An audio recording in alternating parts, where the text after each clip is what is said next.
You're weak to find yourself in a dark room. Hello, and welcome to RC Industry Podcast, episode 110. I'm comedian Simon Caine, and for those of you new to the show, this is the podcast where I interview the most influential people from the worlds of stand-up, comedy, radio, and today, video games? John Robertson is a comedian, writer, and video game creator. We talked about what it is like starting out in Australia and moving to the UK. We touched upon his early competition credits, including America's Got Talent, where he faked a seizure, which led to him meeting his future wife. His live-action video game, The Dark Room, started life as a YouTube video series, then became a sleeper hit at the Edinburgh Fringe Festival, and now is a real-life game for sale on Steam. We talked about moving the idea from different mediums, developing his persona and his onstage style and comedy uniform, as well as continuing to develop other stand-up shows while touring essentially a video game around the country. I found it really fascinating. As I mentioned in the podcast, I saw The Dark Room for the first time this year at the Edinburgh Fringe, and I loved it. I found it fascinating, hilarious, infuriating, and all the things that I kind of didn't know I wanted until I saw it. I highly recommend it if it's in your area. It's amazingly interesting, and I'm going to be getting the game at some point, largely because I really want to finish it. And the show that I went to, every moron picked the same route, which meant we died every time. It's so annoying to be sat in a room with people that don't understand how video games work. If you haven't seen the game, or you haven't seen the show even, don't worry, you will understand what's going on. It's not like this is too much of a love letter to his cult fan base, although the game and the show is, and as a result I've tried to capture as much of that on this show as possible for the people that will probably look it up and search for it because they like the show or the game or whatever it is that they're looking for on the internet late at night in their parents' basements. So, before hitting play, I am just going to ask you that if you're new here, please do remember to hit the subscribe button. If you're old here, please do remember to give us an honest, ideally positive review in iTunes, and either way, please do join the Facebook group. It's called RC Industry Podcast, and it's on Facebook, obviously. Before I hit play on the podcast, I just want to say that I have signed up for the Edinburgh Festival, and I am currently previewing a show around the country. I won't go on about where and when that's going to be right now, but if you want to take a look in the show notes and have a look and see where I'm going to be previewing and where I'm going to be at the Edinburgh Festival, that would be great. I really appreciate seeing some of your faces at the shows. It's always lovely to have the audience come down and say, hey, it's me, I'm the person who tweets you, or hi, I'm a regular listener and I love it. So if you could come down to a show, that'd be really appreciated, or the Edinburgh Festival. And if you're not able to come down, if you could just pass on the message to a friend who's in the area, that would be massively, massively appreciated, and I can't thank you enough for the support. But for now, let's enter the dark room. You said? I started in Perth. Perth, sorry. Yeah. I have been to Melbourne, by the time this goes out, 4 times, and I've been a stand-up for 15 years. I started out in Perth, in Western Australia. By the time I got there were 2 rooms on the thrilling commercial evenings of Wednesday and Thursday. And you couldn't perform in the Thursday room unless you were doing well on the Wednesday room. And some people might think, oh, was the Wednesday room like an open mic room or like a feeder system? No, it was a full pro bill. And they would put open micers on at the end, and about 4 of them, about 4 or 5 after the headliner.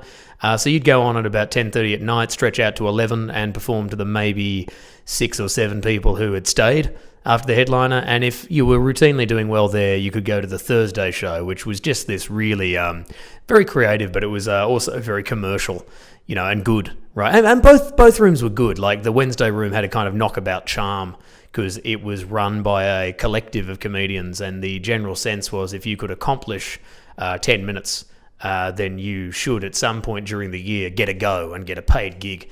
And a lot of people got to say they were comedians off the back of their charity, myself included.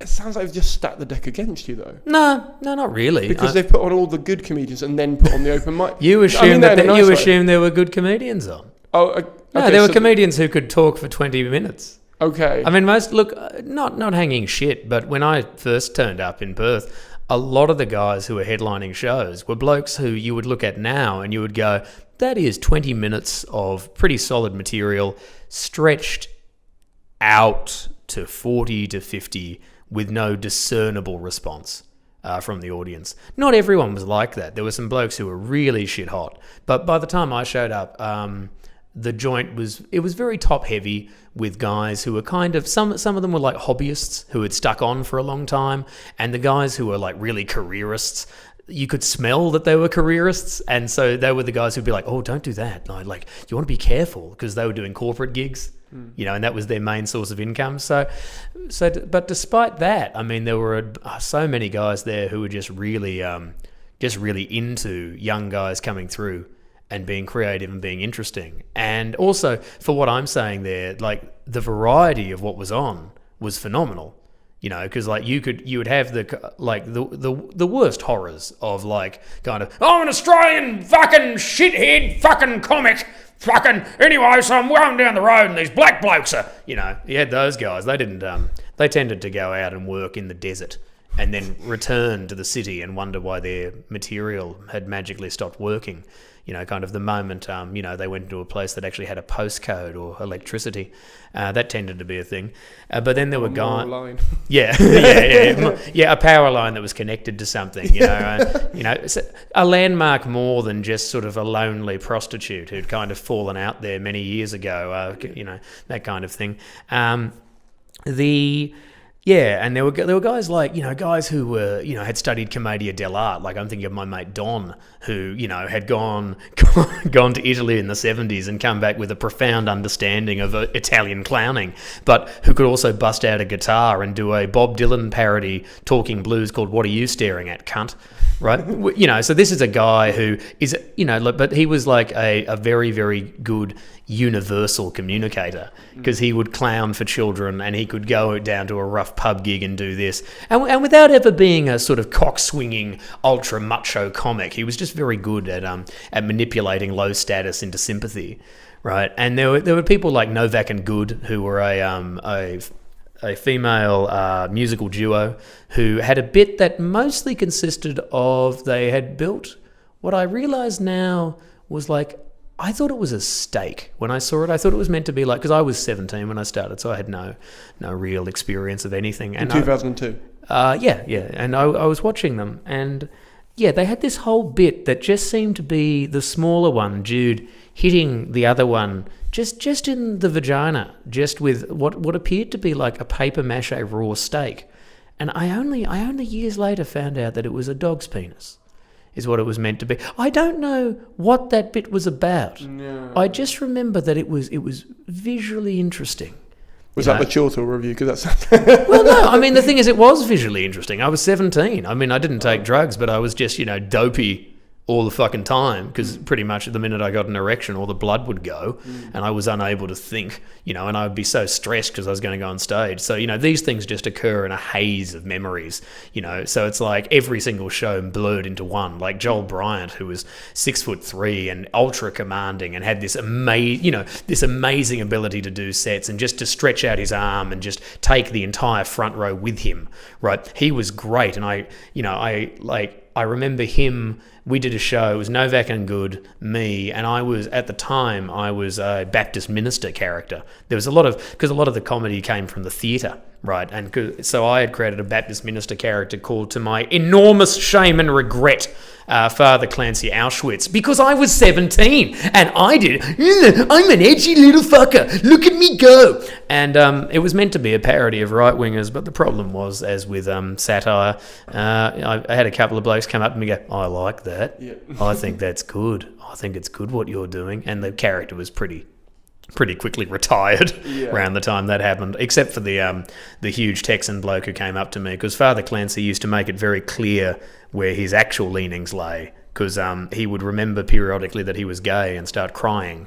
So you got to understand, like, the clubs that I'm talking about here, this Wednesday club, even though, because like you're talking about a huge variety of acts, to the point that here's a 17-year-old who's going to come on stage with what's actually a high concept character. Yeah. And I would have like a wooden crucifix, which was huge and, had been made for me by an ex-girlfriend, and it said, "To my John, my love forever," and that was burnt into the wood. And so people wouldn't fuck with me because I had a weapon, and I seemed to be crazy. Yeah. And it also helped that Perth at the time, whilst a very conservative place, if they got a whiff of genuine difference on the street. Like I had to learn. I've spoken about this a bunch of times. I had to learn to be performatively tough and weird on the street so that people wouldn't, kind of beat me up for perceived, weakness. You know what I mean? Like as though the idea that I might bugger a boy might be a terrible thing. It's a really racist, homophobic place. But in this joint, right, it was positioned such that Diana Starr, who ran it, was so kind and so giving, right, that they'd allow a deranged pubescent to get up on stage and be like, I'll tell you something, and I got these opinions about racism, and I'm going to do this. And I used to finish, on the very rare occasions when the act went well, I would finish with a thing called the Twin Towers song, which was a poem, which just went, I'm a twin tower, tall and wide, I've got 50,000 people inside. When a plane hits me, I explode and scatter their corpses on the road, which is not in and of itself hysterical, but the actual punchline to that is going, everybody! But then the people would do it, right? And I did it one thing that people didn't, because I never had any sense of who was actually in the crowd. And as it turns out, of a Wednesday night in the middle of Perth, in Northbridge, occasionally the American fleet comes to town. Right. And I was doing it, and a large contingent of naval gentlemen was seen to not be enjoying the crowd singing along. And a man with because I did it because a man with a cowboy hat seemed to be agreeing with Father Clancy a bit much, so I was like, here we go, I'll twist the knife into you. And he came up to me at the end, he went, you're going to be a big star the moment you knock off that 9/11 bullshit. He was wrong, but nevertheless, because it didn't happen the second I knocked it off, and it hasn't happened yet, but we'll get there. Yeah. But you got to understand this was a permissive, interesting joint, right? And it was perfectly suited because the amount of new talent coming in, like people who were going to stick with it, was pretty limited. There must have been about 5 of us, coming through. Most of the guys there were guys who had been there forever, or they were coming in from the eastern states, and they were quite comfortable. And then as time went on, some blokes opened up a Friday night room, and then that became another place I couldn't get booked. Because also one thing that I should point out is that I couldn't, for all of my ferocity of invention and my ferociousness on stage, I couldn't emotionally cope if it didn't work. So a lot of shows degenerated into either me as me crying, like visibly crying on stage, or Father Clancy breaking character and crying. And then to overcompensate for 3 years, I became a pretty good commercial act. But if I heard a noise that wasn't anything to do with what I was doing, I would threaten the audience with extreme physical violence. And that was it. As a friend of mine said, they were like, you were so good, but we just couldn't use you. Yeah. Like none of us could. But then a Tuesday night room opened, which was a genuinely inventive open mic room. And that just gave us all probably the necessary stage time to go back to the Wednesday show and do a good pro set. Because for all of what I'm saying about how, encouraging that room was, the audience fucking wasn't. My favourite thing on earth used to be to go down there on a Wednesday night and watch guys come in from the UK and just eat shit. Because the MCs used to come out and, UK MCs love to go, hello, how are you? Where are you from? Right? And in this room, that was not on. They hated crowd work, like that crowd. Like you had to, if you wanted to start that show, you had to come out, do your best joke first, and the audience as one would go, funny, and we're going to give you 2 minutes, right? But so that could be, it was a hard fucking room. So I'd watch these guys go, hello, what's your name? Fuck off. That's my name. Like, oh, well, okay, mate. It was great. They had it was a room where whatever you were going to do, they would take it as long as you grabbed them by the throat and didn't let go. Right. But even then, they'd criticise you on your grip strength. So you had to... this is like 17 to 20, your age. So you naturally had to quickly get a thick skin, and this was the time when you were doing competitions as well. Well, that's how we started. I got entered into an open mic competition. That's how you start in Australia, you mean, or in Perth? In Australia, okay. In general. My friend Mel, who was a fantastic fan of comedy and a fantastic supporter of it, if not necessarily of every aspect of my career at the time, she entered me in an open mic competition, and I didn't have any sense of what stand-up was, because to me it was a magical thing that didn't bear analysis, and I thought that it was something that you improvised every night, completely differently, which anyone who had seen more than one stand-up gig would tell you is not true, unless that's exactly what you want to do, which is, of course, what I do now and have been doing for the last 6 years of the 15 years,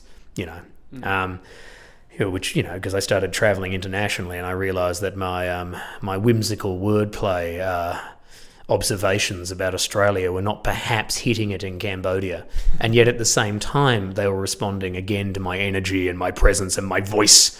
And of course, when you take all of that together and you just start attacking people in the crowd, everybody understands they're being called stupid. It doesn't matter what language it is. People love that. And that was also thanks to Don, because he doesn't like that I do that. He really doesn't like it. But because I've taken what I learned from him about clowning and I use it to make stories and we go on little journeys, right, he appreciates it now, because he used to think it was just an expression of my sadism, but now he understands that it is both an expression of my sadism and masochism. So, it's a chosen thing rather than a sort of defense mechanism that could be misinterpreted as. Well, exactly. Well, the thing is, that's what it initially was. Yeah. But I like when you said, you have to quite quickly get a thick skin. I was like, oh no, that took 5 years. I was like genuinely a liability. I think I saw on stage for 5 years. I think I saw on your website you said something like I started making money from it in like 4 years or something like that, and then I didn't get good till the 10th or something. Well, yeah, that was it. The guys down at the Laugh Resort, which was the Wednesday room, I mean, they started paying me probably after about a year, which is very nice, or maybe even shorter. And they were really good because they understood that I was a guy. I'm very commission oriented. It's a throwback from school, right? Do this assignment, it's due here. I'm like, I'll do it. But if I'm left to my own devices, I'm like, well, I could tie someone up and put them in a cupboard consensually. They like that. You know what I mean? I'm much more inclined to recreation than I am to like, wouldn't it be fun to just nut out this creative thing? Like, yeah, it would be if there was a dollar sign attached to the end of it. Yeah. I'm really good at that. You dangle some money and I'll fucking show up. Yeah. I've never lost that really mercenary edge. They started paying me. And yeah, with the open mic competition, I mean, that was my bloody windmill. I was Don Quixote, and that was my windmill for years. This competition called Raw, I made it to the state final twice. I was so bloody stressed. This is in 2007, the last time I did it, which fans of Raw comedy will let you know that you're not actually allowed to enter that thing more than 3 times. So if I'd been going since 2003 and entering every year, what the fuck, But I remember being so mortally terrified that the first thing I did was I went into the communal toilet that we were all using at the back of this very large, lovely theatre called the Regal Theatre, where Barry Humphries used to perform in Perth, before the kid made it. And like the toilet was overflowing just from everyone just going in and just, having a piss. So I just urinated just all over the floor, and this kind of very angry, neurotic, and drunk as well. Like I would have had such vodka before going on, just in this marking of territory, which, to be honest, if I owned anything that night, I probably owned the toilet, because I went out and I was so stressed that I peeled my entire little fingernail off about 10 seconds before my name was called. So I walked on stage with my hand in my pocket ultra casually, but while my pocket was slowly filling with blood. And I delivered what in 2007 was my set, which was 5 okay one-liners. Why, if you knew you weren't, or did you know then that was not good, or that because now you're saying I wasn't good. So I'm wondering whether you whether it was a case of Yeah. you have to enter the competition, like we'd say you think you're funny, by a certain point in your career, so you were going at it early, or if it was a case of ego, or Oh, it's entirely... maybe to get out of what you were in, the situation, if you could get, win Yeah, it was a combination of ego and the desire to get out, because that was the only way, right, was to go do a big gig and show them that you could do it really well. And, as a result, like, it helped, in the end. But, I never had any plans for what I was going to do with it. And, like, if I look back over my career now, I mean, there's a period in about 2012 where I am, like, to be honest, I am a really good, and I still am, I'm a really good big theatre mainstream jacket comedian, if I want to be. I know how to work. I mean, I could be I could genuinely be an evangelist. I could run a mega church, right? If I could sing better, I could genuinely be a rock star.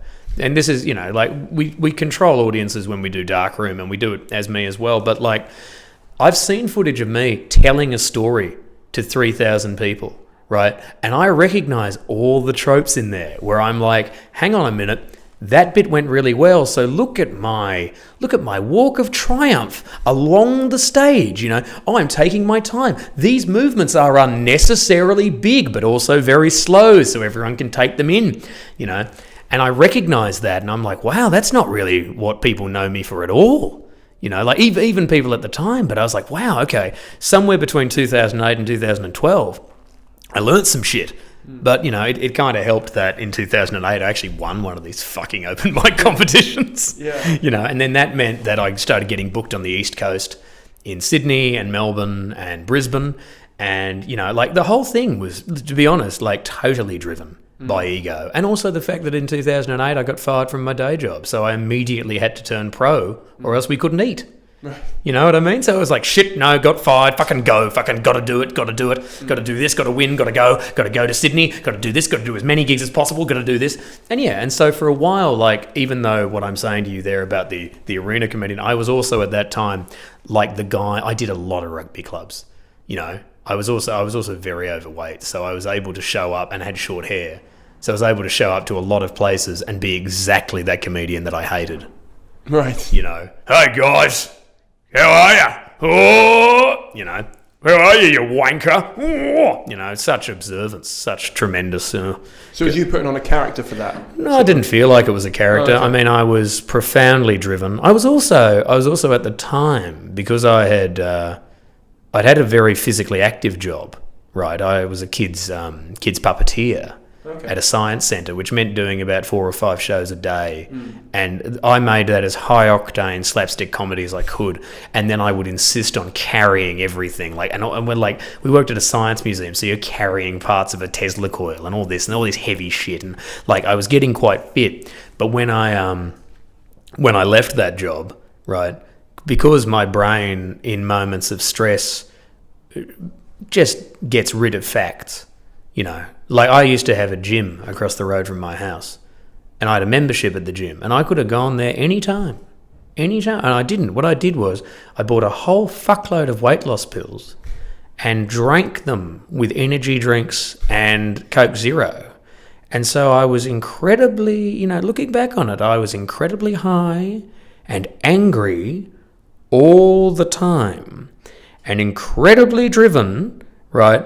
But only towards things I understood. And what I understood was showing up and getting the money and doing the thing, so hyper aggressive. And I was very good at that. And that worked for a while, but I went to a rugby club once and I got asked, and I tell comics this, and they sort of go, oh, lucky day. I show up and I'm meant to be doing the middle spot. And I've just come on after my mate Alex, who used to impersonate the then Prime Minister of the day. So he's come, oh, hello everyone, I'm former Australian Prime Minister John Howard. I'm a profound racist. And that would have gotten a round of applause, not because he was a profound racist, but because they probably agreed with, Howard's policies. And so he'd been on, and then it was going to be me, and I had just bought a Scully coat, which is this, Rich Hall wears them. They're black cowboy coat with nice embroidery on it. And I came out, but before I went on, they went, oh, John, the headliner's running a bit late. so can you do a bit extra? And I went, how long? And they went, I don't know, about 20. And I went, you got $500? And they went, yeah. And they just got it for me. They just gave it to me. They just got it. I watched them get it out from the till. They went, there you go. It's like, righto. So I fucking doubled my fee, So I went out and I was doing what I thought was a really perfunctory roughhouse pub show. And when it was over, I ran into the headliner, who was a bloke with an acoustic guitar, who would get up in a minute and reveal that he hadn't updated his act since Green Day had released Time of Your Life. So 1997, or 99, give him his credit, 99, even though his intro to it was, this is a song by Green Day, whatever a Green Day is, right? And he came up to me and he didn't indicate I'd done a good job, but he went, oh, hello, I'm here. And he had the same jacket. At that point, I was like, I gotta do something. Yeah. I'm seeing the future, and I don't like it. And the other thing was, it was interesting. What I thought was my future did not like me either, because it turned out he'd bitched to me bitched about me while I was on stage. He went, I don't like these new school comedians. So I don't know. I must have been doing something different to what I thought I was doing, but I'm pretty sure I wasn't. I've had to stall for headliners before, and I've had to fill time for people who are turning up. Personally, I've never done what you just said you did, and I've never heard anyone do that before. And it sounds like it's very much you had an air of confidence about being able to ask for that as well. Or was it a case of you just going, well, you know what, this extra work now? Or yeah. Like literally, Did it stop you getting gigs? Did anyone go, well, he's going to, No, it didn't stop me getting gigs, because there was a culture of being paid for your work. And that was the most important thing, was that you be paid for your work. And this was a corporate function, and you get paid for your work. The whole, when YouTube started coming out, and people started giving a lot of stuff away for free, right? I mean, you and I have had a chat about this, at the Loft Bar, right? I recall, and now that we've had less vodkas, I think we can probably be a little more articulate about it. But to me, people giving anything away for free was completely anathema to me, but that was because I was in a culture where I could get people to pay for me immediately, and I didn't really like the best I would do is I thought of myself like a plumber, which is all right, but I'd be like, yeah, okay, I want to establish a good working relationship with you. I've got this weird, it's this weird faux masculine plumber butcher idea of, all right, mate. Yeah, I'll cut you a deal this time, but next time, you're right, price go up, right? Which is actually not a bad way of working with people. But it did also mean that occasionally I would turn around to rooms, rooms who would be like, oh, hey, come and do a couple of open spots for us, and then we'll think about booking you. And I'd be a bit like, nah. And that cost me bookings. Yeah, but also at the same time, there's at least one club, which was the Sydney Comedy Store, who they went, oh, okay, come do 2 open spots. And I was like, well, it's the Comedy Store, so all right. And, bless their heart, that was a Wednesday and a Thursday, so it was one night after the other. And it turned out the Thursday night show was a competition show, right? And I won a spot on the main show. So then I got up on the main show and I ended up in the bloody paper the next day. So great. So then they started booking me, right? But that was I should have taken the lesson from that, which was be confident and be polite and occasionally jump through the hoop, right? whereas and it is appropriate sometimes to go in with front, right? But not always. But as time's gone on, one thing I've realised is if I feel like I'm being undervalued, right? The thing I've learned is I'm not wrong when I feel that way now. I was then. At the time, somebody could say, oh, let's give you this. And I'd be like, how dare you insult my family? I'm paying a mortgage, and all this. And I was constantly on about my fucking mortgage because we owned a house in Perth. I was like, my wife was mostly paying for the mortgage. So much of my attitude at the time was making up for the fact that I was a very small drop in the ocean in my own house, let alone the world, right? Yeah. But one thing I found is over here, there are guys who, like I'll have a chat to, and I'm like, oh, okay. It's like, for whatever reason, I'm not getting the sense that you see anything special in what I provide, or you just generally, like, you don't it's not like you don't respect me, but it's like, okay, something hasn't hit here and you're thinking this is just somebody else, and I won't truck with that. I'm just sort of like, well, and I'm just quietly like, okay, no more emails for them. You know what I mean? It's like, I don't need to go to that venue. I've got other things. I'm going to do this and this. You know what I mean? Or occasionally, as I like to say, we'll just hire the venue. Yeah. What I find really interesting about that is the initial Darkroom was online for free, wasn't it? It was the YouTube version. Mm-hmm. So how did you get to the stage where you were like, actually, I'll give this away for free, but I'll put it somewhere where it can be for free then to start with? Well, I mean, okay, well, now we talk about Darkroom. The weird thing is, for all of Seamless, it... right? Seamless. Well, to be honest, for me, I feel like you've entered some HTML code, because I'm like, Darkroom, tags, hello. Suddenly I'm there. I'm very much an old school gamer. I see. I haven't been able... I honestly, because of the clashes with the thing, I got to see the Darkroom for the first time this year, and I loved it. And it was because I'm more Mario than sort of anything that they bring out, or Left 4 Dead's the only 3D game I've enjoyed in the last couple of years. Really, Left 4 Dead? Yeah, cool. Well, it's just because it's literally just you, 4 friends, and a load of zombies. Yeah, that is. It doesn't have to be. You know what I mean? There's no big game plan. You should get yourself Fist of the North Star, Lost Paradise. That's the same thing. Oh no, but it's just the best dumb fun I've had in ages. Oh, it's so good, and it never overcomplicates itself. It's that's the thing. I feel like too many games. Yahtzee Crowshot does a lot of this. Oh yeah, he does. He's constantly banging on about the plot point needs to be, and I'm like, it doesn't always have to have a plot. It could just be as simple as we're playing a game. Yeah, it could be anything. Yeah. Well, think of it like there's a game called Kung Fu Master. In Kung Fu Master, the evil Kung Fu Master X has stolen your girlfriend. His name for just X. Yeah, X. Just X. Has stolen your girlfriend, and if you'd be so good as to go to his house and walk from left to right, punching very much the same man, armies of the same guy, for the next 20 minutes, you might get her back. Right? It's called Kung Fu Master. You can punch and you can kick. That's it. It's still good. Is there an option of just going to meet another girl that no, isn't going to get no, of course there's no option. That's a shame. It's not, it's not called Kung Fu Coward.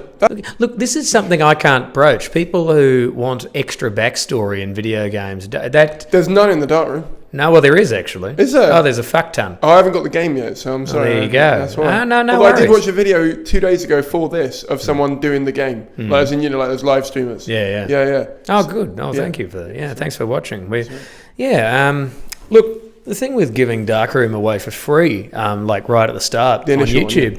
I mean, but that was a different time. That was when I was like, in my mind, like really being paid quite significant money to perform as a live act. And I was doing stuff like in Perth, which even though it wasn't, like, friends of mine got jobs on FM radio, various other friends got their own TV shows, things like that. I was doing things like I was the opening act for Wayne Brady, I was the opening act for Steve-O. I was doing these things that meant that and I had my anime conventions, which were huge, like colossal stuff, and that was the best part of my career.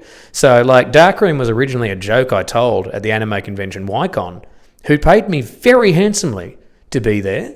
So, and the thing was, I would have like forgotten about, giving stuff away for free or whatever my ethos was at the time. Because I was so boosted by the swell of enthusiasm from those guys. Because I was always treated so well. Like, they were like my family. It was like the first gig I would do every year is I would go down to YCon and I would host the cosplay and maybe do a Saturday night entertainment, maybe go do a stand-up show or something in this beautiful 3,000-seat theatre, which is where, like, Tenacious D played there. I mean, they didn't open for me, but you know what I mean? Like, it's great, and... I mean, so because the response to... Because I just did this bit about how crap old video games were. And because that bit stretched to 40 minutes because of the audience interaction, right? I mean, it was, we've got to do something. And then I was like, well, hold on a minute. YouTube annotations, I could put options. Oh, Christ. So off we went. and like that's why we gave it away for free, because it was just meant to be something. And then it was then what happened was, because it went viral, right, suddenly I was, that was just a thrill. What do you, sorry, I don't interrupt you, but what do you call viral? Because obviously the number of views has changed for how much viral means. Well, at the time, okay, well, look, we got, in a very short space of time, 4 million channel views off the back of Darkroom, right? Do you know how that? Did you have a load of subscribers at the time? Or no, not at all. Still don't. I had a very talented YouTuber, Max Mofa, who at the time, he's on his millions now, but he at the time, I watched his work. He had a video that was just him zooming in on the anus of a cow, right? And I was like, what? It was hysterically funny though. Oh, and that was the video where he was flipping off animals as well, like that. And I thought that was that was really fun. And as the camera just kept getting closer and closer to this cow's anus, I was like, the thing was, I was like, if this were in black and white and slower, I'd think this was transgressive French art. So I was into it, and we all were, because the camera was forced right up there. But he wrote to me at the time, because he was like, "How have you done this? Because you don't have any subscribers," because it hadn't ever occurred to me that YouTube would be anything that I'd want to do. And even I said to him at the time, I was like, well, it's not my focus, because it isn't. My focus at the time was just performing live, because I find that to be a really romantic thing to do. Stupidly, I could have, spent the 23 and a half hours a day that I'm not performing stand-up. I probably could have used some of that to release some more videos. But the thing that we've done, like that channel now, and I'll get back to your question in a second, is because I put long form stuff on there and short form stuff, we've made a place that people just spend days hanging out on my channel, and they just sit there and they just eat all this content. And it's kind of nice, but like there's been an inflation as to how much content's required. You know what I mean? Yeah. So it's like at the moment, I have a look and I'm like, in the last month, I get something, and like I'm not pulling this out of my ass, but it's things like, you have provided 4 million minutes of viewing content. People have watched 4 million minutes of your stuff, and you have earned $4.95. Yeah. Right? But for me, that kind of says it all. Okay, in 2012. We put the thing out for free. It went viral, and I knew it was viral because suddenly I was on television in America.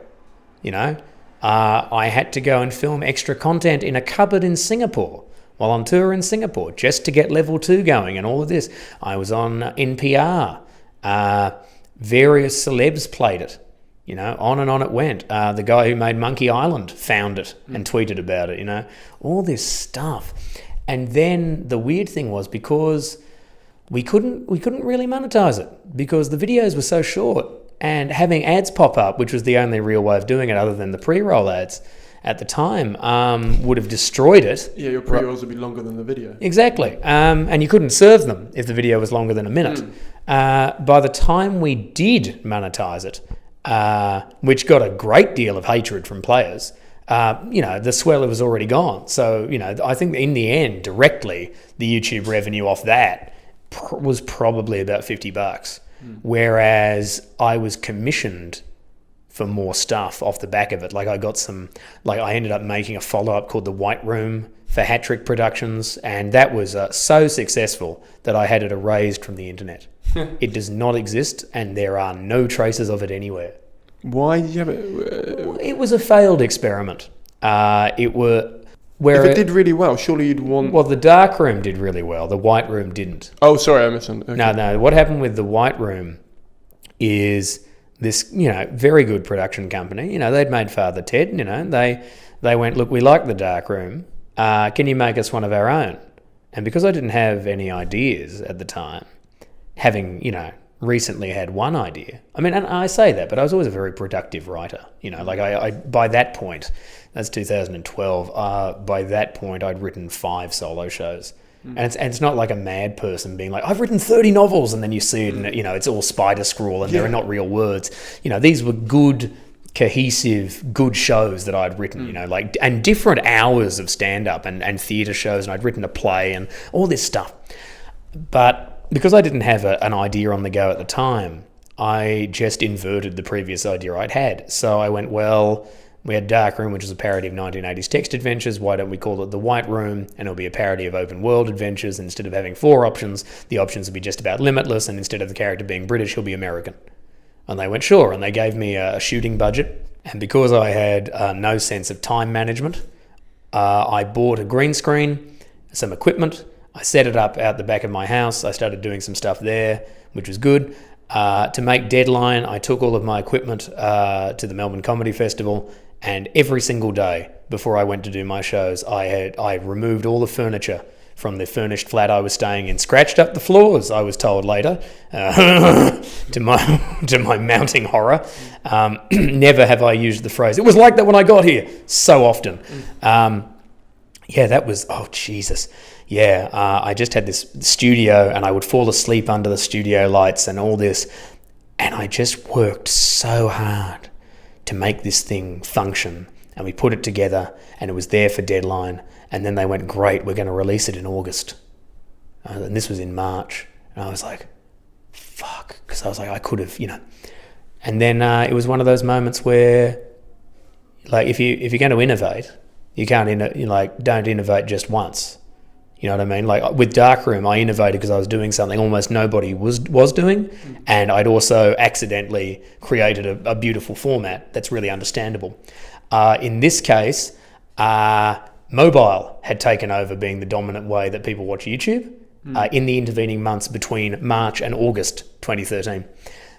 So having a game based entirely on annotations which aren't clickable on mobile was not going to work. And by the time they released it, we also discovered that the guys running their channel had deleted about 30 of the videos because they were cluttering up their feed, right? So I had to put them in and redo it. And yeah, in the end, it just didn't work. And it gave, the other thing was because Darkroom was so much bang, bang, punchline, you're in a dark room. How would you do that? You're an idiot. With the White Room, what we would do instead is the White Room was just very interested in everything you had to say. And I was a character called the Man Without a Moustache, who was just a bloke with a top hat and a moustache made of gaffer tape and this rotating column of eyes behind me that we'd animated very badly. And he would just sort of be, how are you? Why don't we go do this? And because there was no punchline at all, the tension just kept building and building and building. And some long-time fans wrote to me and just went, I've had an anxiety attack just trying to get through the first few videos. I got to tap out. And so, yeah, I waited about 3 months, realised it wasn't going to get any better, and just went, get rid of it. And they did. So you still had control over the final product? Well, I spoke to the guys. I mean, the thing is, by that point, they were winding down their YouTube channel anyway. Right. So it didn't matter to them. Yeah. They were happy with it. It was a valid artistic experiment. Yeah. But it feels a lot more forced than the Darkroom was. Well, the thing is, you say that, but you didn't see it. No, I'm saying it based on your description. I've not seen it. No, I know. Yeah. I know that. But, I mean, the thing is, look, some things are created instinctively and it doesn't hurt. Some things are created under great duress, but the end result might be the same.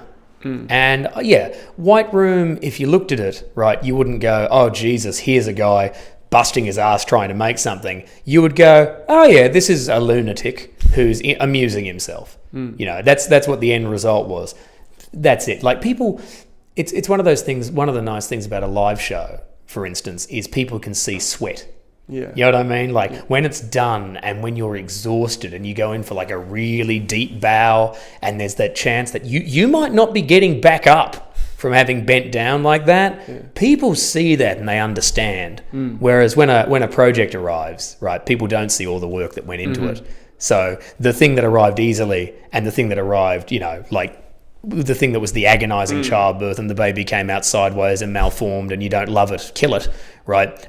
You might not know. Yeah, you might not know the difference. So, but it sounds like the deadline was March and it came out in August. Yeah, and you were in Edinburgh in August. I was when it released. So you were doing the Darkroom when they released the White Room. I was, and they knew that was going to be. Yeah. They wanted it. They gave me a standee to put out the front of my show. Okay. So did it lead to people to go and try the White Room then? Not even remotely. The thing arrived 2 weeks into the Fringe. Right. By which point, if you want a video, I don't know if this is still the case, but if you want a video to go viral, right, like it can eventually, it can sit there for years and then someone can find it and whatever the repackaging is. But if you really want to deliberately make it happen, you got to get as many eyes on that as possible in the first fucking 24 hours. And by the time this came around, it just wasn't going to happen. And, the thing is, I'm not disappointed about it. I don't think anyone involved in the end was disappointed. They just went, yeah, cool. Everybody took a chance. We made something that was creatively interesting. These things happen. That's all. So what was the question? No edit point at all. The question was, how hard was it to transfer the game from a YouTube format to live? Okay. How many previews did you do as well? None. I didn't start doing previews. Okay, bearing in mind the first time I wrote a solo show was 2008. I didn't start doing previews for my shows until 2015. Right. 2014. But that's a tragic story, that one. Not professionally tragic, but personally, because.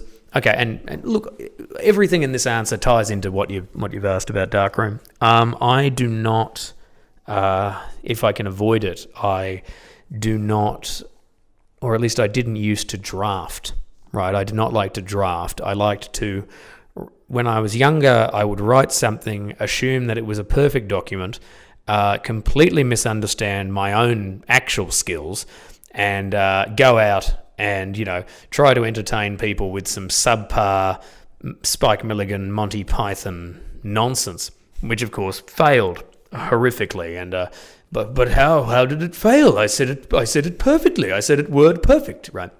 Without realizing there was no space for humanity in that. I was a very confused young man because I also believed that everything should be done in a burst, right? And one thing that I've discovered, though, is if you do think that everything should be done in a burst, and you do everything in a burst for a really long time, you become really good at getting a lot of stuff done really quickly at a higher standard than people expect. So it's that thing of it's like, like I've just written a book, can't really talk about it other than the general concept, but it's coming out, right? And I mean, they were delighted because in 3 months it was there and they're like, holy shit. And of course, then we spent the next 6 months editing it.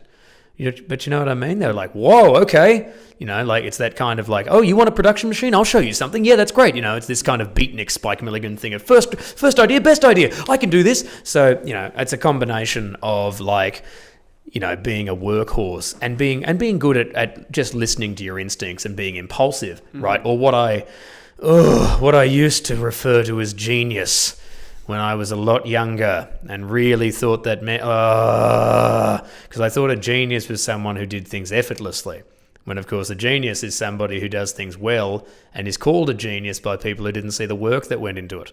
And sometimes claims to have done it effortlessly. It didn't occur to me that the beatniks were lying a lot of the time. I was, who knew? Who knew that these jazz drug addicts were going to lie to me? Anyway, who knew William Burroughs was untrustworthy? He only shot his wife. Who knew he was a fuckwit? Anywho, so with Darkroom, to turn it into a live show, that was my mate John Hayward. Was playing the game, and he went, you could do it live. What do you mean? He goes, well, you'd be the guy, and I just make a program where 4 options appear on the screen, and we'll make a thing where you can write the stuff down and it goes into a map. You could do that. I went, all right. And we booked a show at the Fringe. We did it free because we didn't necessarily know if it was going to go anywhere. And the thing is, we didn't think about it. I must have spent maybe an afternoon making up that map, and then we got the program downloaded to my computer, having tethered my mobile to the computer while standing out the front of the venue, maybe half an hour before I went on. And the first show that Darkroom did, we did it to 4 blokes who sat in the front row, and by the time it was done, because with 4 guys, at the time it ran for 20 minutes. I turned to my wife Jo, and I was just like, "Shit, that's got legs," and it did. And the oddest thing about it is that year I was doing a hyper-scripted show that I absolutely believed was unparalleled critic bait. and it died on its ass because somehow in the years I'd been doing stand-up, right, I had almost entirely missed the fact that live is what really makes it beautiful, you know. And I couldn't correlate. I couldn't get my writing and my performance side together. I could, like, if we were going to go do a big gig, I could pull out a crowd-pleasing thing that would make a lot of people really happy, right? But not like now, where I could show up with nothing and do that, right? Yeah. You know. And yeah, so Darkroom at that point, right, I was like, it was an afterthought. Yeah. But it fucking took off again, you know. And so it was that thing of like, no, this is what has to happen, and that's where I poured the discipline. And yeah, it also helps that because I like to do things in bursts, right? When I see people who are doing the kind of, oh yeah, it's, you know, like it's Monday night and I'm going to go and do this and I'm doing these mics, man, and they're doing all this stuff. And, you know, like I've seen people who are more career-minded than they are creatively minded without, you know, Kevin Costner was right. If you build it, they will come, right? So when you've got the people who are there, like I once heard a guy who's talking to Phil Caine. This is on tour in the Philippines, and they're both lying on a beach. He turns to Phil and he goes, "I don't know, man. I'm in LA, and I think my ideas are more like a 10-year comics, and I'm only a 5-year comic. What do you know about that?" And you know, Phil Kay's sitting there, you know, drunk off his ass. He's, you know, hasn't changed his clothes in 4 weeks. You know, he's playing that guitar that's only got 3 strings, and for all of that, he's absolutely tremendous. He's like, I don't know. Yeah. I have no idea. What are you talking about? And that was the thing as well. Like, I was like, hang on, you're more focused on your hypothetical career than you are on actually having a career, because your career is the work. You know, it's the work and what you can do to back up that work. So it's like, for me, I've occasionally been the guy who's like, look at me, I've got this product. Now I've got this product, and this product's deeply useful for you, and I'm through force and charm and whatever, we're going to both agree, you know what I mean? Yeah. We're going to do this, okay? And then as the years have gone on, and I've kind of chilled out a bit because I feel more secure in myself, right? It's like, oh yeah, this is my body of work. You guys like that? All right, take it or leave it. You know, not a bad thing, but it's like, okay, that's fine. We don't have to do anything. We can go do this here. We do this here.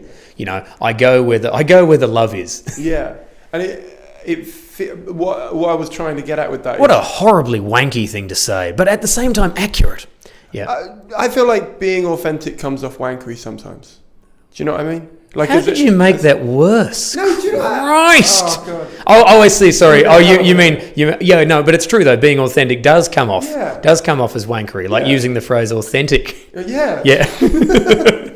All right. Yeah. All right. Hello. Yeah. All right. Well, I'm going to ask you a horrible question. No, I'll give it a shot. Well, no, it's not worth it. I know it's not. I'm not going to get past it. I've seen photos of you when you first started doing Darkroom, like press shots and things, and I've seen the evolution of, let's say, your comedy uniform for the Darkroom and off stage becoming a part of you. Yeah, it feels, but also part of the character of you on the stage. And I'm wondering how that evolved and how you came to it. Well, when I started doing stand-up, look, make no mistake, dear listener, every answer I've got is long-winded today because I did someone else's live podcast earlier today, and I showed up late and I'd missed it and I was just shit. So I'm trying to make up for it with actual content. We are getting thrown out of the room in 10 minutes. I understand. That's fine. That's okay. Let them fucking try. Netflix will wait for me. Okay. And they have to at the moment because they haven't come knocking. Anyway, look, when I started, I had a sense of what I looked like on stage because I had a trench coat and I thought that made me look dangerous. And then as I got a bit older and my hair got long and I didn't brush it very much, I wasn't aware that I now looked homeless and dangerous in the worst possible way. Then I cut my hair and I suddenly looked sharp and I was very, very thin and I was very well dressed. And I had a sense that meant something, but I didn't really know. You know what I mean? Like for a little while, I was very well presented. Then I lost my job and became this kind of hard-hitting, you know, I'm just going to be this. And then I literally became that guy. and it just became, I was of the jeans and shirt brigade and the spiked hair, and I had, like, my only uniform was I had sideburns because that was really useful for an opening joke. Ugh. But then, and that filtered into Darkroom as well. Like, if you look at early photos of Darkroom is a bloke with a torch and a shirt. And then it became a shirt and a corset. And then that had leather trousers and big boots added to it. And eventually we added the shoulder pads and the hair, and then he became a fully formed guy. But for the entire time there, I had my old sense of presentation just vanished for a few years. I just had no idea what I looked like doing anything. And now when I see it, I'm like, okay, all right, that's a full package. And what, I don't know what level of like ego and ignorance that is, but it's that thing of just going, oh, I did it, so it must be okay. It feels, in my head, when you're picking your Sims character, I imagined you doing that. I imagined you sort of, maybe not the Sim, like as in that game, but as in you designing it. Yeah. Because it feels so designed, but I imagine there was an organic process. Well, the whole thing was organic. Yeah. I mean, and that's been the beauty of Darkroom. And to be honest, that became everything that I was looking for. Like when I talk about working in bursts, right? The nice thing about it is it's organic, and also, like, for instance, if you're writing, it doesn't have to be a narrative, but just writing something that has to follow something. Okay, so you might get a really, what feels like a really shit hot idea, and it just pours out of you. And after a particular amount of time and experience, you can go, okay, even if that's not brilliant, because you can't assess that, you might just really like it, okay? You can go, I know how to do that in a way that's appropriate for me. And I reckon, and this is in terms of live, but even just written, and I think we can get this over. But then you might find, okay, this is the bit that really spurred this on and is like the beginning of the project. Now I need to match that with everything else. And that doesn't have to be hard. You just have to find the thing that does that, right? And that's what I like to do. And I do that with all of my writing. And with live shows, right, it is just in the end informed by what's happening. And as the years have gone on, it's just like, okay, like somebody said to me at one point, oh, you should really wear a suit, right? And I thought about it and I was like, yeah, I should wear a suit. And the reason my hair's bleached is because Abigail Shimon came round the house and she just gotten her hair bleached. And I went, gee, that looks good. And my hair was a lot longer than hers, so I knew we weren't going to look the same. So I was like, great, I'll bleach mine. And then I grew it real long and suddenly I looked like probably what I always wanted to look like without even knowing. Yeah, I get it. Yeah, and that's it. It's like, and my wife as well, is of course a deep help with this because she goes, she's like, look, when you leave the house, just dress like you, dress like the idea of you. So I would just wear black all the time now, and it works. But like people, like I can't, I'm not a famous person, but I can go to particular towns in the UK and in Australia. And if I stand around long enough, and this can be anywhere between half an hour to, 4 days, people will, I look like Darkroom. They're like, Darkroom, and they know. It's like, hey, and that's a really nice thing. And that ties back into a thing I learned doing the anime conventions, right? Because that was the only time I had a sense of presentation. I don't understand why that was. But the thing is this, I used to always wear a purple jacket, right? No one else had a purple jacket. Yeah. And if you wear the same outfit every time, everyone knows where you are. That's useful. Yeah. Even if they don't know your name, they go, there's the guy in the purple jacket. There he is.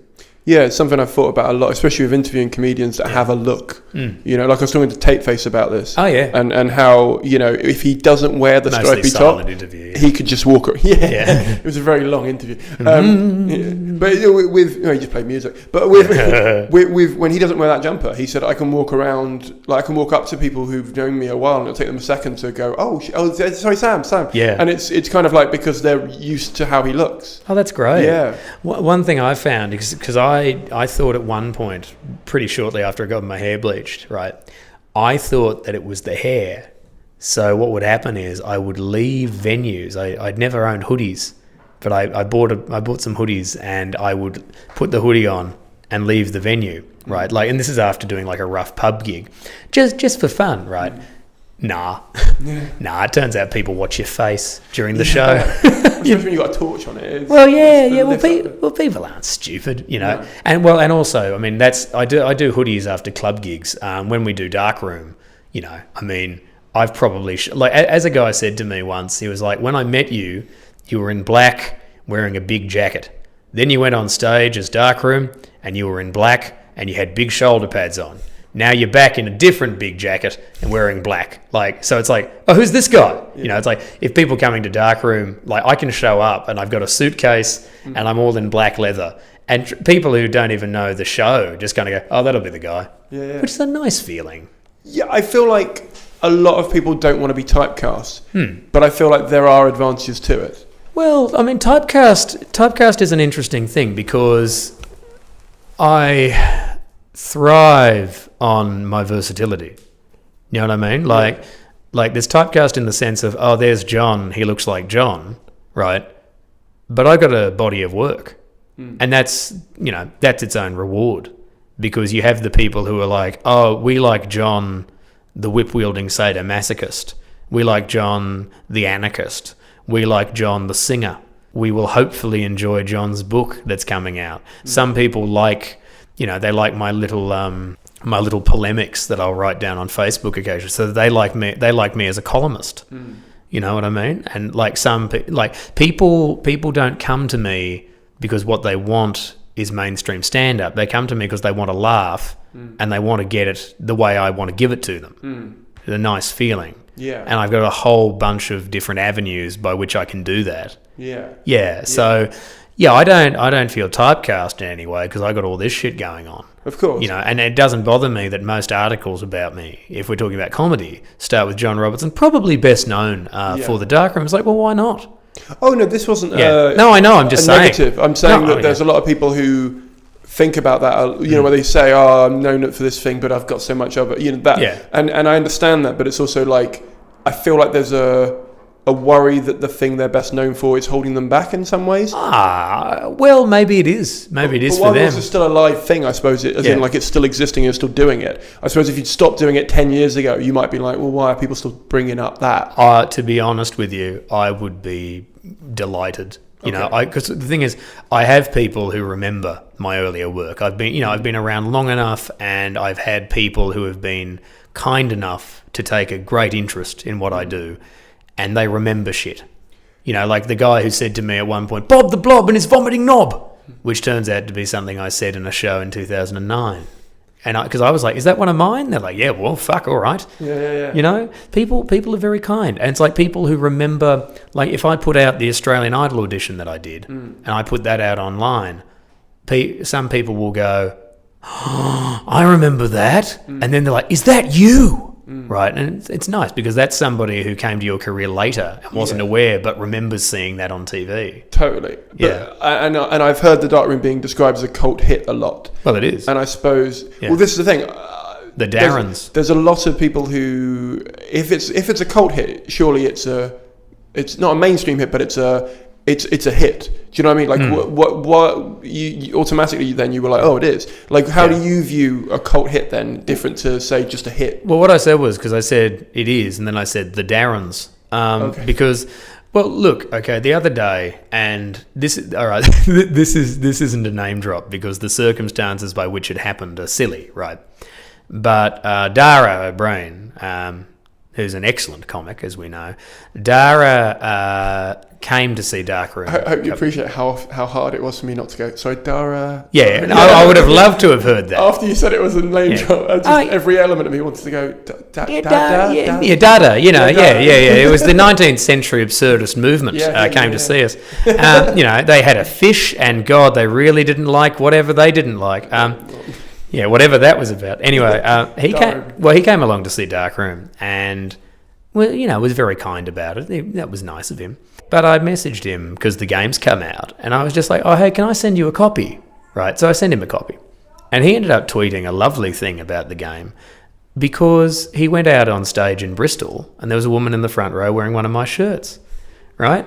And that's what I mean when I say it's a cult hit, because he was like, hey, respect to the grassroots marketing or underground, because that's what it is, like I've got guys, they like to call themselves Darrens. There's the Darren Zord, who's like a group of elite Darrens who have formed one kind of massive Darren, like in the Power Rangers, and people who know all the catchphrases, and it's something it's something for them, and it's built up a beautiful community. And the reason that I say cult hit is because that's out of respect for them. That's out of respect for what they've built, like the Darren's Flamboyant Potato Appreciation Society, or the Black Balloon Brigade. These are all like groups of people who appreciate the work, enjoy it, and they bring new people to it, and they have fun, and they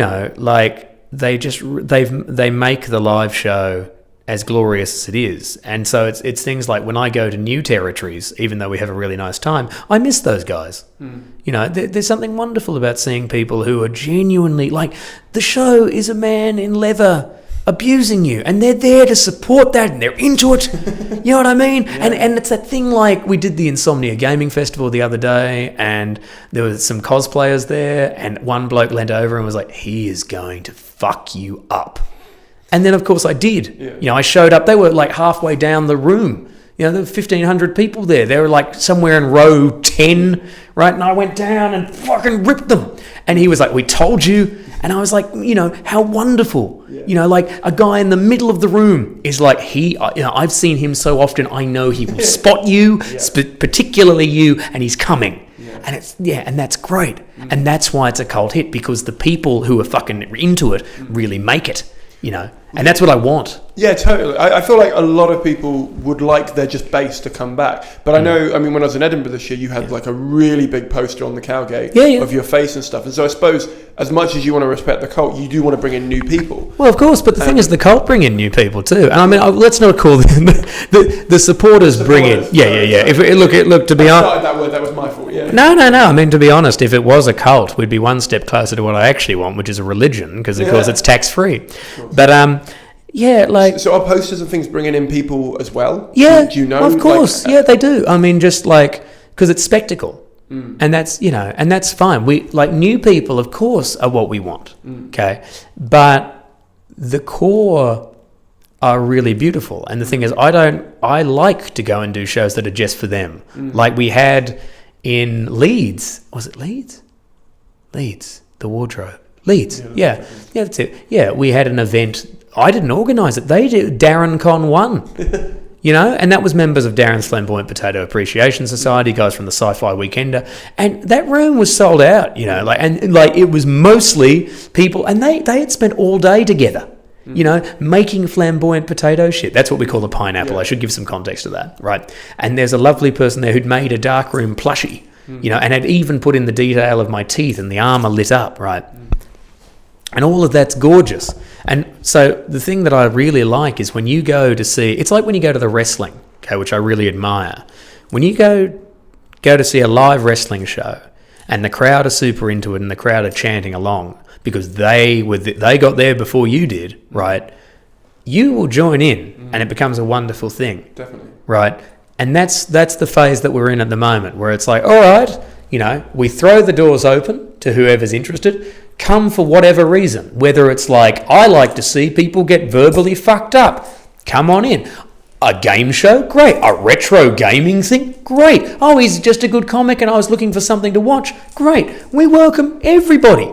Whatever. Come in, right? But if you're there and it's like, hang on a minute, half of the crowd are chanting along. What is this? I think that's more magical, and so that's what I'm saying. Of course we'll bring in, we'll always go seeking new audiences. Yeah. But for me, a huge part of the spectacle is the crowd that's really adopted it. Yeah, definitely. Yeah. And now you do a kids version. Yeah, it's the same show. It's the same show? It's the same show. And how did they get involved differently? Well, kids... or is it you're picking the parents to do the... No, I picked the kids. Okay. The thing with kids is... Do you ignore the parents then? So I don't mean to interrupt. You just... No. I sometimes attack the parents. I attack whoever feels right. I assume you have to be slightly more PC with how you attack a child. Well, we don't... Well, the thing is...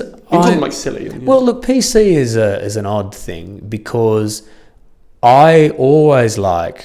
And again, to make a wrestling metaphor here, right?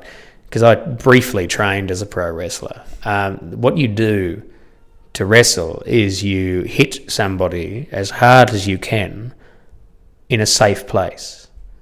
So like you might hit somebody with your forearm, not the hardest part of your arm, and you might hit them across the back of their shoulders, and it makes a tremendous noise, and they can feel a whomping impact, but it's not going to hurt them. You know what I mean?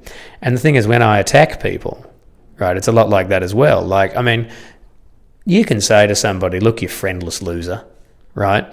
And be right, and have them love it, because they're like, I am a friendless loser.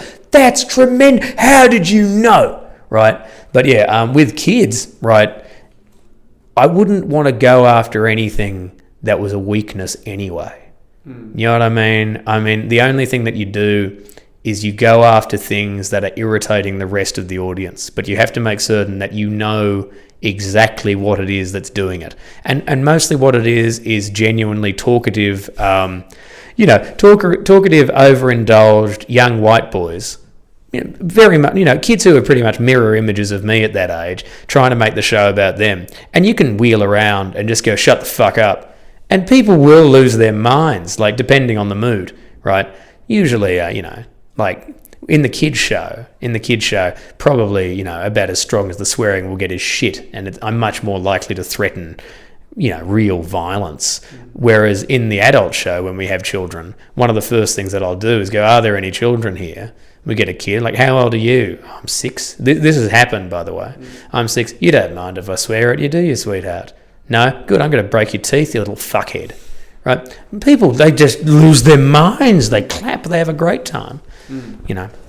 It's just spectacle. What made you want to go to do a kids show then? Oh, money. I was promised money. Right. But it was one of those things where, like, that was my producers who thought it would be a really good idea. Catface. Yeah, Catface. Yeah. But then it turned out to be a really good idea because, like, it's a different. The different experience is that adults respond faster than children. Adults respond faster correctly. Right? Children require a little bit of a thing, but what do you have to do with the kids is you have to go them hard, and because it doesn't matter that they don't know what an old video game is, that doesn't mean shit, right? It's just the yelling man is here, he looks funny, the rules are you pick this, and if you fail, you die. And you get that across with the children, and Bob's your uncle, you're away to the races, you can do whatever you want. Give the kids a crap prize, brilliant, they love that, okay? They get that down entirely. But despite the fact I used to be a kids entertainer, I'd forgotten so much about doing it by the time we actually got round to it that I was initially quite afraid of bothering the children. So the first Fringe run we did of it, the shows that were really good are the ones where I did not give a fuck. And I have to remember that at all times, just not to care and be brutal. It's my birthday. I couldn't care less. You'll never see another one. You know what I mean? Like, That's it. Someone tear the throat out of that one. You, the ugly boy. How will I know he's ugly? He's in a darker... Actually, I'd probably do that to a father. You, ugly. Because that's the thing as well. Like what adults can take in front of children is a wonderful thing. That's it. And also, we get a lot of mileage at these shows just turning to fathers being like, how's the divorce going? They fucking hate that, but the room loves it. Look at this sea of Prosecco mums, that kind of thing. Anyway, so I was told, that this would be a good little bit of extra scratch, and that's how it began. But then, you're just playing with children, so you're back to really what you'd started doing. What would have gotten you into it anyway, which is a lovely thing, and you're being paid for it. And I was going to throw the kids show in the bin when we turned up to Leicester Comedy Festival because the adult show was oversold and the kids show was only half. And I was like, maybe it's not working. And then we won Best Kid Show. So I was like, oh, okay. Did that help? Did that help with ticket sales for Edinburgh? Or does that award not transfer? No, it helped. Okay. I mean, the kid show was really healthy. Like, the thing that helps the kid show is just me remembering to be myself and attack with the violence and, the violence and the gore and the emotional range. But occasionally with kids, you just take it down a little bit. Hello, right? They don't patronise them. No. That's the most important thing, is not to patronise them. And the worst days are the days when you find yourself doing that because you're worried that a parent won't like it. I went and saw, Yeah. this year I actually saw the most kids shows I've ever seen. Yeah. Just because, I enjoy watching friends of mine who do, like I see all year round, have to tackle kids. And B, not tackle's the wrong word, but they, depends on the show. Yeah. But also the way that you have to articulate an idea to a kid without being patronising is always, it's just a really good lesson in sort of communicating a point to someone in a way that, like you said, they'll take a little longer. Yeah. But they don't need to be told, like there's no barrier there as such, other than just timing, because they haven't had enough life experience to know some of the rules of the game of a theatre, if you like. Yeah, that's it. You just give them the important bits and just make it clear and make it fun. Yeah. And that's what we strive to do. To be honest, the best thing that happened with this year with Dark Room for Kids is that a man who had, as he explained to me, a man who had stepped on a landmine whilst fighting in Afghanistan,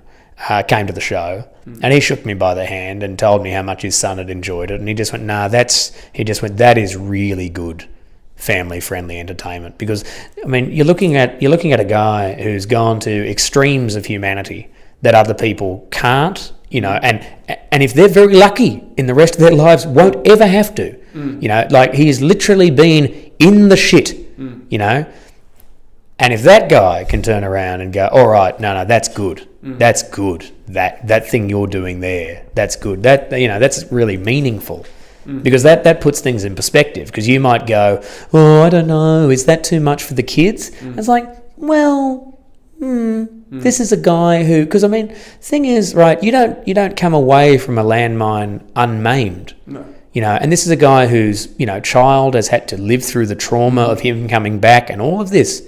And when you see that and they come to you, you're just like, yeah, I reckon I probably will say fuck. I don't think it means anything. No, it's just language. It is just language. Well, there's that whole hierarchy of language. Well, without getting to the whole thin end of the wedge. Oh, they're just words, mate. They're just words. Yeah, that didn't work for bullies when I was at school, as I remember. I don't want to get into that again, because I talk about it a lot on the podcast. Well, I bet you are. I don't. If it's an excuse, I don't want to get into it. Then it's I don't want to get into it at all. Okay. For me, that entire argument fell down when I was 9, because I was like, well, you're saying deliberately the thing that will hurt me. Yeah. So now I'm going to hurt you. But no, that's what I mean. It's the intention of the word. So if I just say fuck you, now, that there's no actual intention for me to say get this fuck, it's exactly. And the thing is as well, if the Darkroom, the character, fuck you. So it's just like the very idea. The video game doesn't like me. Yeah, exactly. And it contextually. You could almost say anything as long as they're on your side. You could do the biggest threat ever, and it would be fine. Why have you made it a game? What was it's kind of come full circle now. How long has that been a project, and what was the reasoning behind making it an actual game? Well, we'd always wanted to make an actual game, right? But just for various reasons, it wasn't appropriate. There was we were thinking about it last year, maybe making it a mobile game, which would have been a very different model. And then Stirfire Studios in Perth, who a mob that's principally made up of people I've known since I was 15, they're very talented, and they were looking for an interesting project involving mocap. And of course, what could possibly involve more motion capture than something based entirely on a live performance? So that coalesced quite nicely, and it became a really good opportunity to, as much as I can offer, give back to my own community. Give back to the great geek culture of Perth, Western Australia, which has supported me. Jesus, from before I was in stand-up, bloody supported me for 18 years, right? And and that those guys would really help me by finally making a document that would just it just works for you while you sleep. And even though I'm spending a lot of my time at the moment promoting the game, you wake up in the morning, you check those sales figures, you're like, great, look at that. People, who knows where these people are from? Who knows who they are? Are picking it up, and it's people are buying it at a steady rate and all of that. And yeah, we made it because that was something we'd always wanted to do. The opportunity presented itself, and then in order to do that, it became again, great. You got a deadline. There's a paycheck at the end of this. Burst. and 100 pages, which eventually turned out to be 3.5 hours of recorded footage later, recorded in a marathon week session, a session a session of mocap that was so physically draining that it gave me a hernia, like literally a section of my stomach wall popped through, which I kept secret because that happened about day 4 of filming, and we had another 2 days, so I just didn't let them know that I was in a lot of pain and it was hurting to shout. Drank a lot of whiskey. And we put this thing together. I mean, level 1 is out. It's got an hour of motion captured footage in it. And now another 2 levels are going to drop, as we move out of Steam Early Access. And it's just fascinating. So it's in many ways kind of a love letter to your supporters. Yeah, very much. We deliberately created it so that, because a big concern, the studio had 3 concerns. One was that I had never done a game before, but then we were able to allay them by pointing them, one, to the success of the live show, and the YouTube, both versions of the YouTube game, and without mentioning White Room even once, and they were able to look at that and go, okay, no, those really do function as games.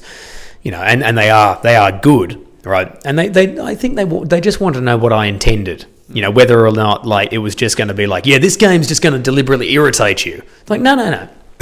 The game will irritate you if you play badly. That's the convention we've gotten rid of. A lot of games encourage you, the level's designed so you're going to go over here and you're going to see this, and this isn't like that, right?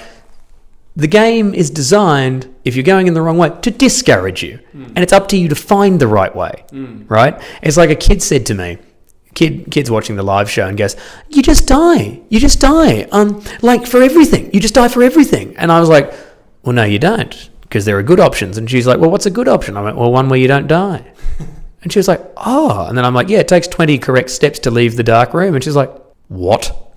And that was the thing. I was like, because then she's like, hang on, so there's 20 steps where you don't die. And I'm like, yeah, but they're not the only 20. That's what annoyed me most when I came and saw it. Yeah. Was someone kept picking something like turn the light switch on. And I was like, have you not worked out that is not a fucking good option? Yeah. It was literally, I was yelling at the other side of the room going, you fucking moron. Yeah, that's what it's for. Yeah. Yeah, and that's the thing, So their initial concern was that, but of course that feeds into it. That feeds into people's experience of it, because it's like an 80s text adventure, which is it's like, you're just going to keep doing the same thing? Has anything changed contextually? Yeah. But also in this, there's room to be open to that, because maybe if you do something 100 times, something will change, or maybe it won't.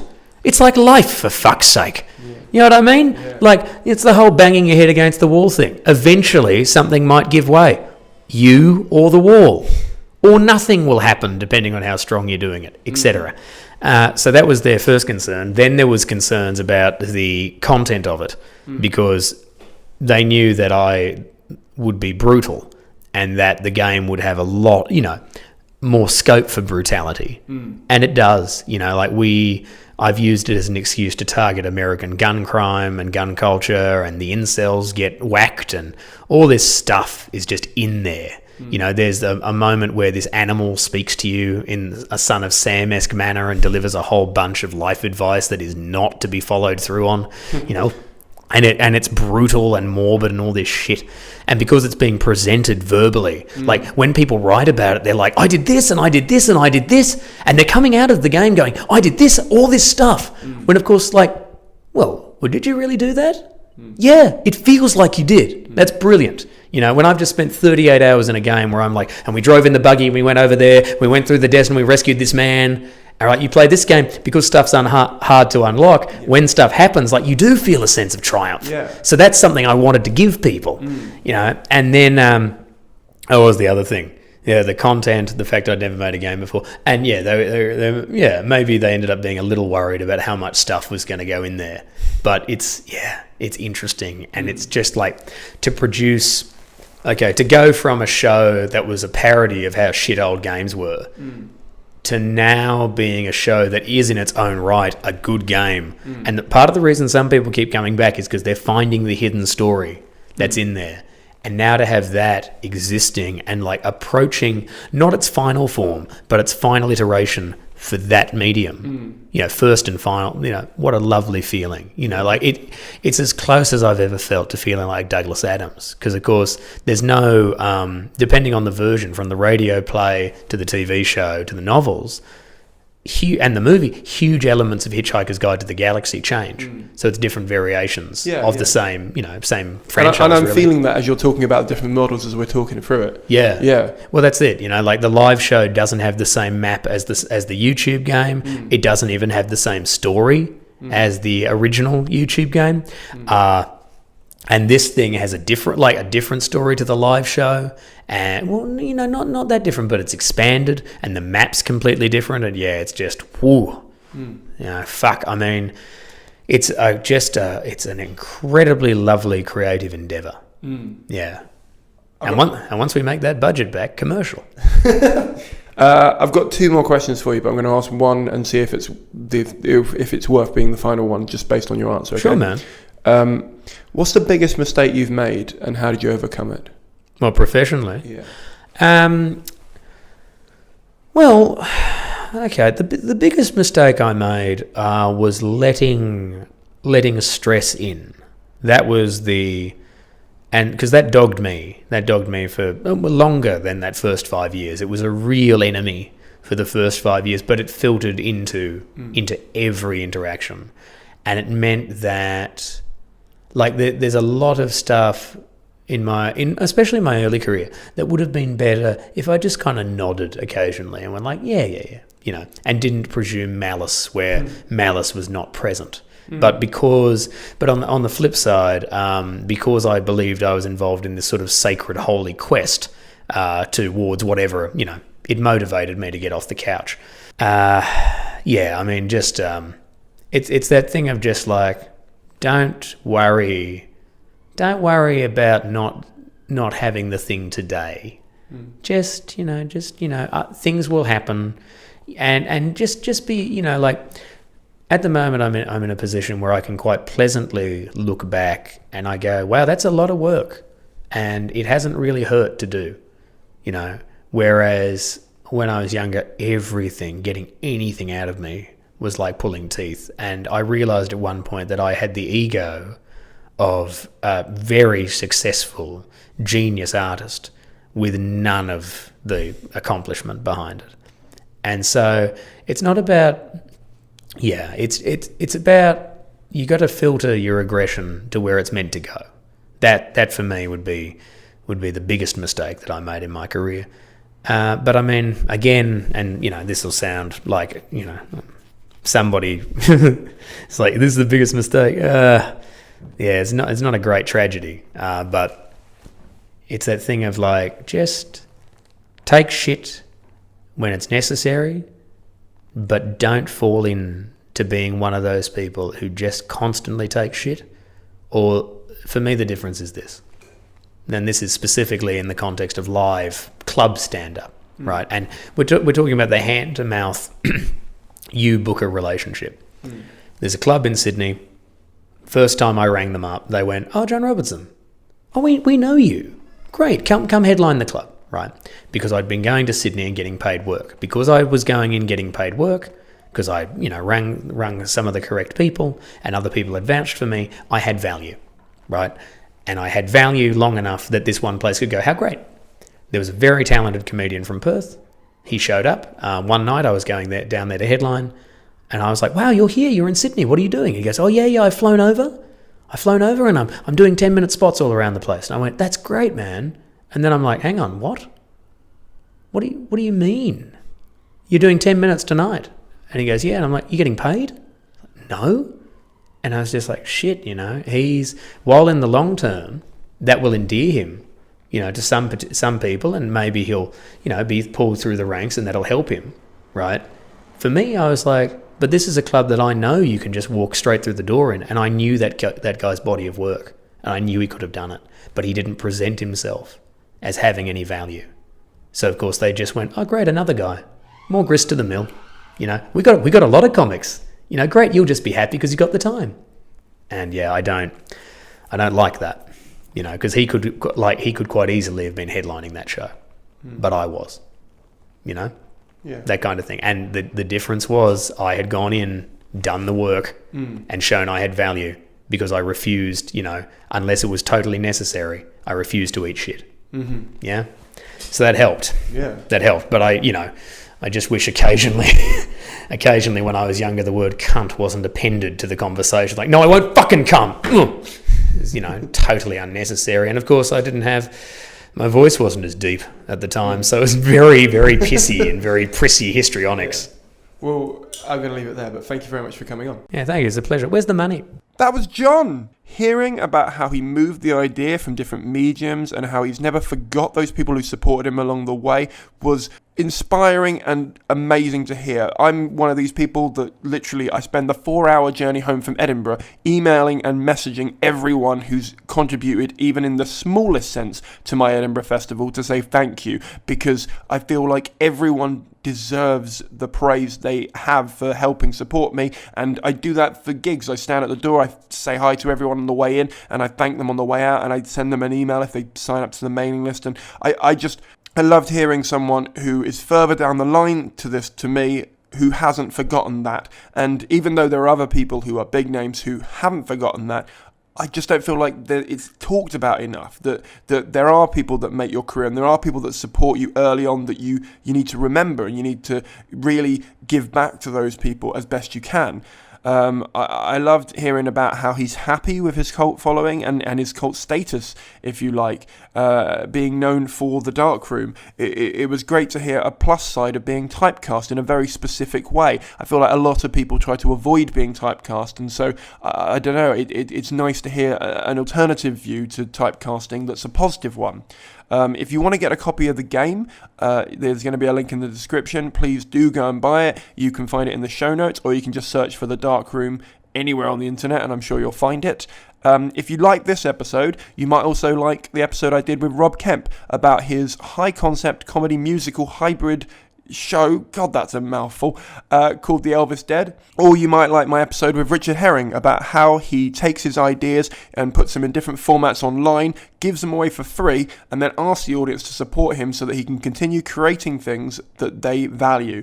I really think you'll get a lot out of both those episodes if you like this one. So do go and scroll back and please check them out.